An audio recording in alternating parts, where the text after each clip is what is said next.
ndiye muboyi vanopomba vakawanda asi anobata achipomba ndiye munhu mese kunonoka kubatwa chete asi munopomba mese munoroya kunonoka chete kubatwa chete kuti muroya asi rimwe zuva zvinokusvikira saka chakanaka kuita zvinhu zvakanaka pamusoro penyika chakanaka kugara zvakanaka kurarama panyika kunoda kuita sezongoro rinooneka parakafamba noparakaenda napo tinofamba tichidai tinokwariri kuenda kwete kuita upenyu hunenge hwochura ukaona munhu anoita soe ngosvetuka kana musha wake kwaunenge aufambe unoramba uri chimusha chisina basa. Vakadzi varume rorai, vakadzi roriwai, taurai varume kwete kuti tizoti kana munhu afa takuzoti isusu ye matadza kuviga munhu nokuda kwechii mutemo unozongokutaura kuti viga nyangwe pasina marriage yacho ipi iwe muri kuzwisisa. Saka tiri kuti rorai vanhu kuzvara kunodzimba unoona mumwe musha muri kuti muri kuroiwa kuroiwa nawo wasi kugara zvakanaka tanga umboona kuti kuseri kwaamai vako nokwambuya uko kwakaenda here mumbe ihumai kuno chakaenda here kuti vakina matundipo kuta kumisa zvino musoro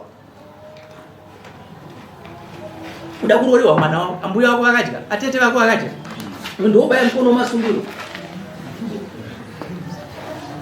kumanikidzwa pasi pezuva hakuna kunaka.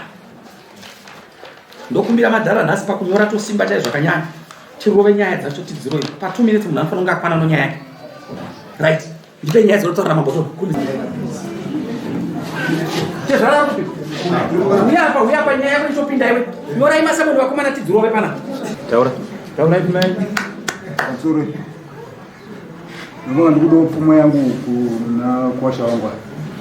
Anaonge wandirorera. Kumeka sei yakuda. Taura not. Ndikuda mombe, ndikuda masungiro, ndikuda mombe mana, ndikuda rushambo.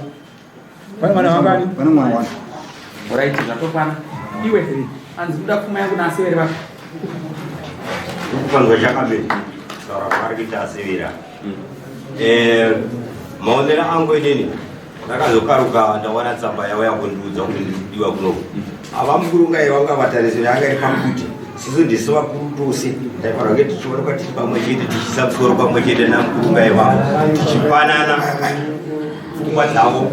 Maererano nekureva kwavati. Inini ndaiona sekunge ndaipikisha asi kuti ndaigona kunzwanana nawo. Nokuda kwekuti ndine mwana akatora mumusha mavo.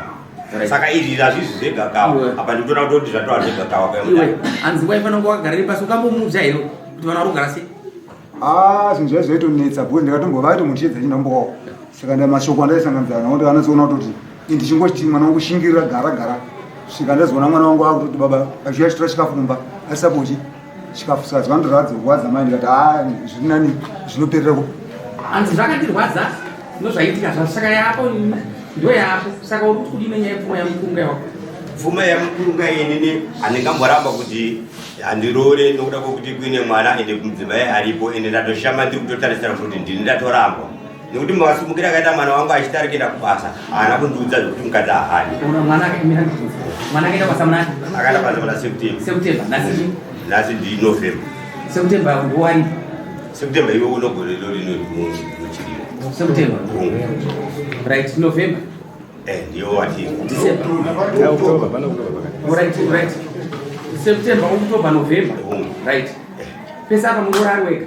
murora unga aripo aite mboita mazuva pamumba vake ndipo paigara asi kwaiswera kumba kwako right ko nekutine ko pese parugara akaenda kutraining here kuami kana kuti kuchipurisa kusingati nokuda mazwira ndiri kuita inini kuburikidza pakufona akanditi nini pabasa randawana ini ndakandiwa kubhurawani ate basa ri hayi nokunga gadi gadi anaimba here koja hayi ndikubvunza usatombunza kuti gadi anaimba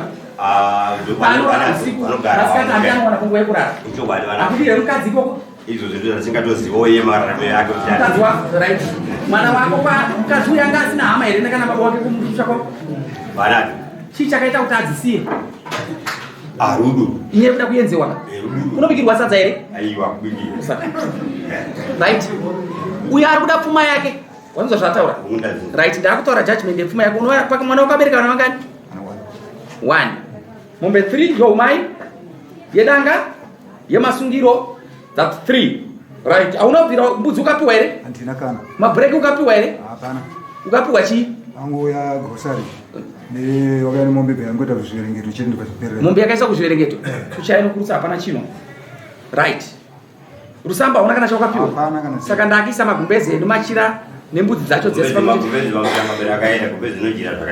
kombudzi mbudzi dzozi kwewo waitambira seiwe mbudzi dzacho vasina machira vachichaya mashukati zvinetika chakamere kuwana kwakasiyana kuwana ngaronda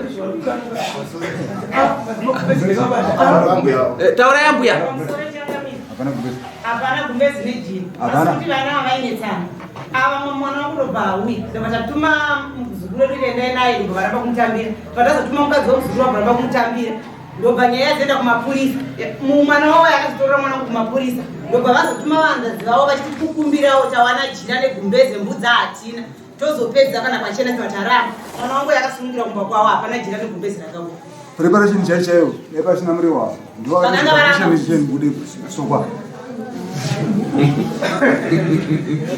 right zvisinei azvinzwa saka tiri kuti isi mombe 3 wazvinzwa machira nogumbeza hauna kupiwa naika rusamba hauna kupiwa wazvinzwa right zvese pamwe chete unopiwa 1.6 no right totarisira kuti uyo ari kuita chikuru kare kana aida kuita chikuru kare tiri kumutarisira musi 11 kuti tichamunzwa kuti abata tsvungu here kuya kuzobvisa zvinoratidza kuti ndasevere vako kana pasina torova nezvikonzi